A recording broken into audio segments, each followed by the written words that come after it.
आज संध्याकाळी ना मला कुठेतरी बाहेर जायचं होतं, म्हणूनच मी साडी घातली होती. तर कुठे जायचं होतं का ते पुढे तुम्हाला समजेलच.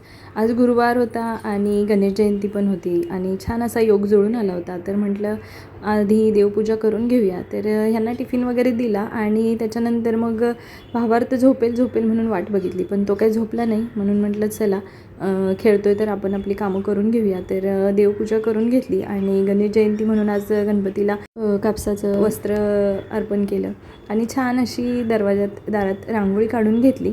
सध्या ना भावातला माझ्या टिकलीसोबतच खेळायचं असतं. सारखं माझी टिकली काढत असतो. दिवसभरात माझ्या 5-6 टिकल्या होत असतात आणि काढतो परत लावतो हे चालू असतं. त्याच्यानंतर त्याला झोपवलं आणि संध्याकाळी मोदक करायचे होते, म्हणून मग नारळ होता. तर बघितलं तर तो नारळ सुकलेला, पाणीच नव्हतं त्याच्यामध्ये.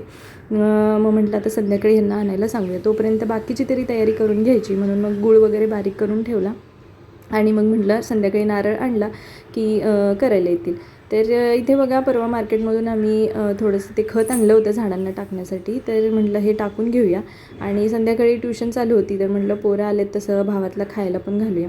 संध्याकाळी साडी नेसली आणि मला जायचं होतं हळदी कुंकूला. एका मैत्रिणीने बोलवलं होतं, त्याच्यासाठी मी अशी छान साडी नेसून हळदी कुंकूला गेले होते. हळदी कुंकूला जाऊन आल्यानंतर मग मोदकाची तयारी केली, मोदक वगैरे बनवले आणि मग नंतर नैवेद्य दाखवला. हळदी कुंकूला वाण म्हणून मला हे छान असं गिफ्ट मिळालं. चलो बाय.